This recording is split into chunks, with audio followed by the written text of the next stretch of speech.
Paz do Senhor a todos, que Deus venha abençoar grandiosamente, em nome de Jesus. Vou fazer uma leitura aqui, carta de Paulo a Timóteo, onde que Paulo vem falar a respeito daquele que tem e daqueles que têm a obra do Senhor entregue em suas mãos.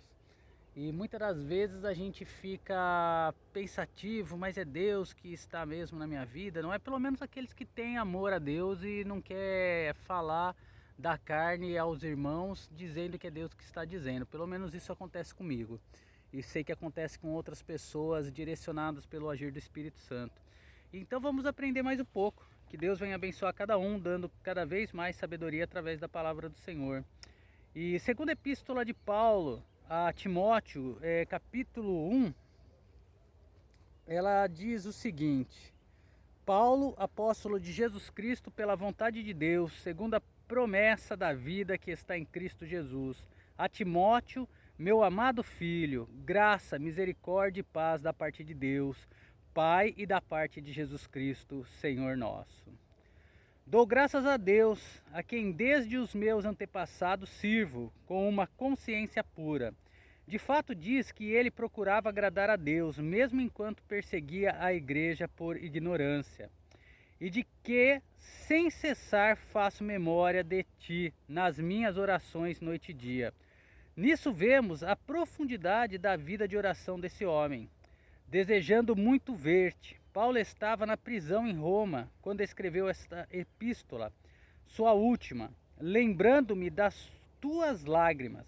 Era possível que Timóteo estivesse presente quando Paulo foi preso pela segunda vez e levado para Roma para seu último encarceramento, para me encher de gozo, sabendo que seu tempo era curto, ele queria ver Timóteo.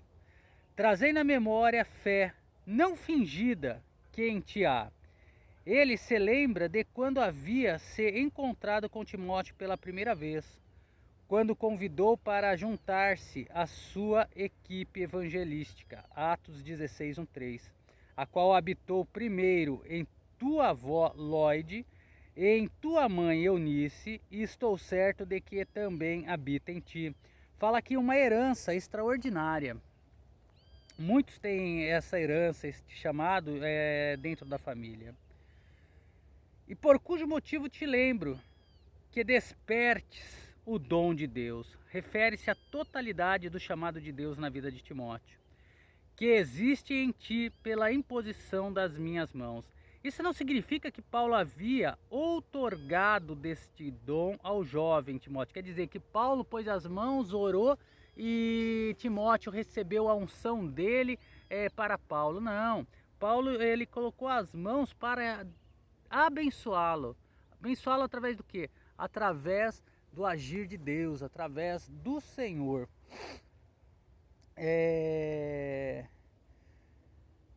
Porque Deus não nos deu o espírito de temor. Refere-se a uma disposição da mente. O apóstolo está dizendo ao jovem evangelista que não deveria temer, mas de fortaleza. Poderia ser dito o espírito de poder, porque ele vem do Espírito Santo, e de amor, mais uma vez dado pelo Espírito Santo, e de moderação, um espírito de domínio próprio, tudo tornado possível pelo Espírito Santo, que exige que sempre mantenhamos nossa fé na cruz. Romanos 8, 1, 2, 11, 13. Portanto, não tem vergonhas do testemunho de nosso Senhor. O cristão, em vez de ficar envergonhado de sua profissão de fé, deve com intrepidez demonstrar ao mundo que sua esperança e as suas promessas são seu tesouro mais precioso. Nem de mim, que sou prisioneiro seu. Embora Paulo estivesse preso numa cela romana, ele de modo algum se considerava um prisioneiro de Nero, mas sim do Senhor. Antes participa das aflições do Evangelho, segundo o poder de Deus.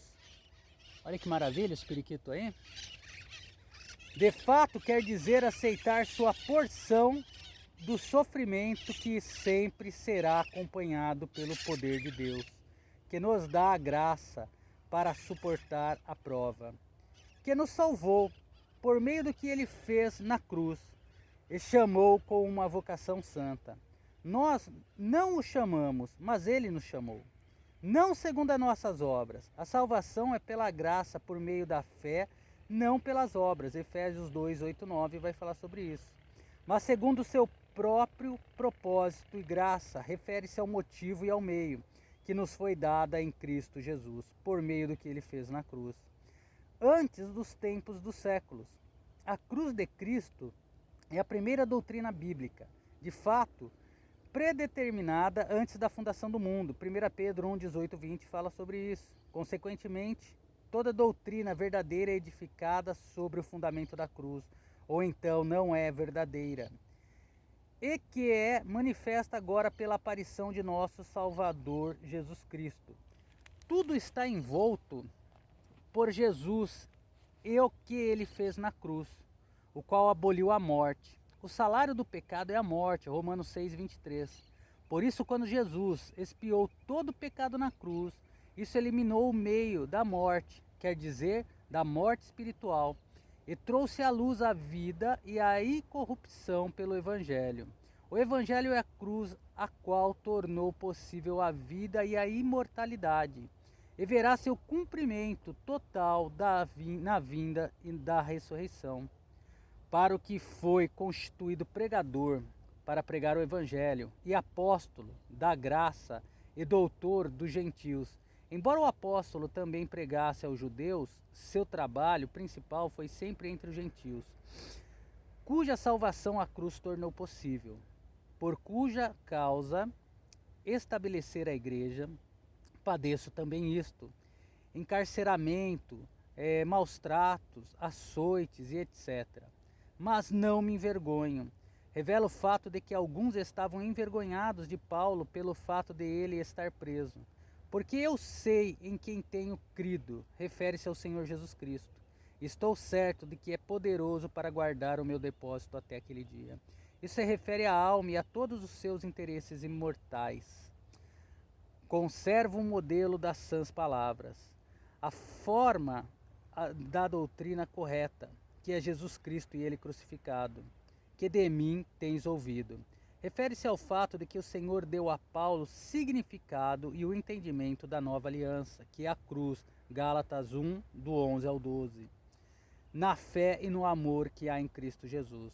Cada vez que Paulo usa a expressão em Cristo Jesus, ou de seus derivados, sem exceção, está se referindo ao que Cristo fez na cruz.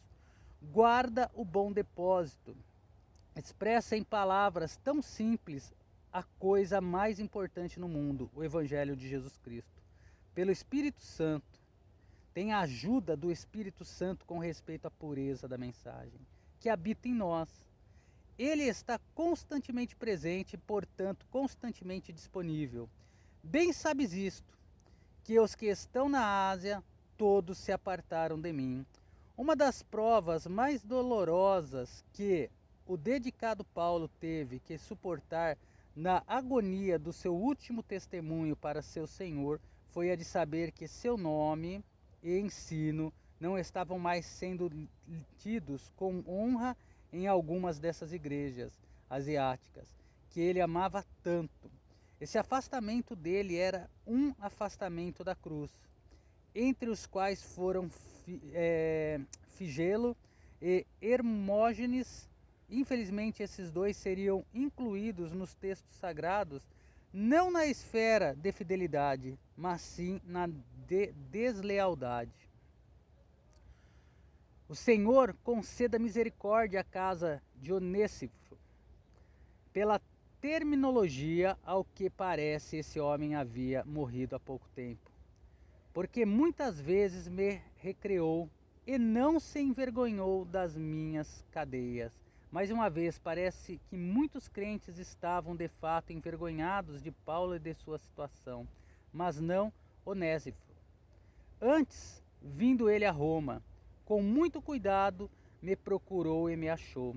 Esse homem tão gentil para com o grande apóstolo estará entre aqueles no julgamento final, aos quais o Salvador dirá: estive na prisão e foste ver-me. Mateus 25, 36. O Senhor que conceda que naquele dia ache misericórdia diante do Senhor. Fala do tribunal de Cristo, que terá início depois do arrebatamento da igreja. Só os crentes estarão ali. Além disso, não envolverá pecado, já que ele foi tratado no Calvário, mas sim nossos motivos. E quanto me ajudou em Éfeso, melhor o sabes tu. Parece que esse homem foi sempre de ajudar a Paulo.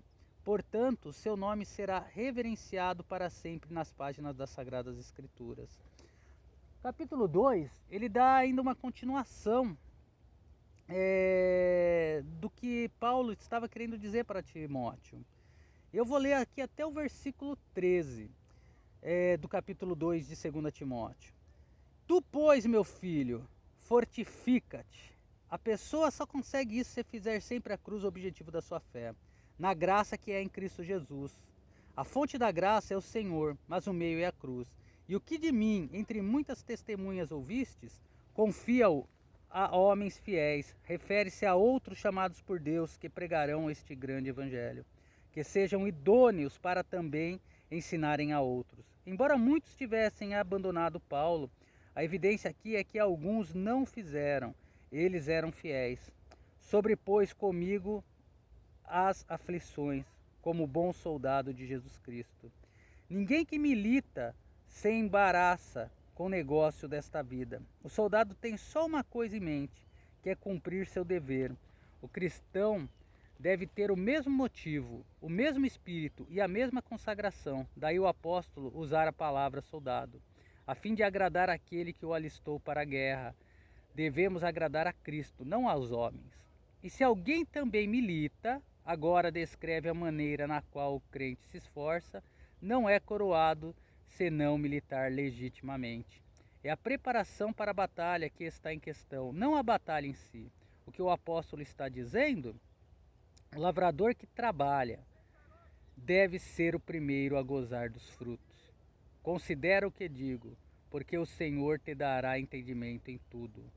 Lembra-te de que Jesus Cristo, que é a descendência de Davi, a encarnação, ressuscitou dentre os mortos, ou dos mortos, segundo o evangelho que pregou, que lhe foi dado pelo Senhor em Gálatas 1:11 e 12. Por isso sofro trabalhos e até prisões como um malfeitor, mas a palavra de Deus não é presa. Isso apresenta o fato de que o evangelho, como havia sido dado a Paulo, havia sido preservado por esse apóstolo, de modo que ele podia transmiti-lo sem alteração e sem concessão. Portanto, tudo sofro por amor dos escolhidos. Refere-se a todos que haviam aceitado a Cristo, fossem judeus ou gentios, para que também eles alcançassem a salvação que está em Cristo Jesus com glória eterna. Palavra fiel é esta, que se morrermos com ele, refere-se a Cristo como nosso substituto morrendo na cruz, a nossa fé nos colocando na posição de ter morrido com ele, Romanos 6, 3, 8, também com ele viveremos. O grego diz, viveremos por meio dele. Nosso viver com ele, que se refere à vida de ressurreição e assim fala da vitória perpétua, é alcançada apenas quando entendemos que fomos plantados juntos, Cristo e o crente, na semelhança da sua morte. Em outras palavras, tudo isso foi feito na cruz. Se sofremos, também com ele reinamos. O sofrimento tem a ver com o combater o bom combate da fé. Reinar quer dizer reinar como rei. Portanto, o que está em jogo é muito importante. Se o negarmos, também ele nos negará. Refere-se a negar o que ele fez por nós na cruz. Se formos infiéis, quanto a crer no que ele fez na cruz, ele permanece fiel. Apesar da incredulidade de muitos, ele será fiel para redimir a todos que vão a ele em fé. Não pode negar-se a si mesmo. O céu nunca mudará o plano da redenção e vitória que é a cruz.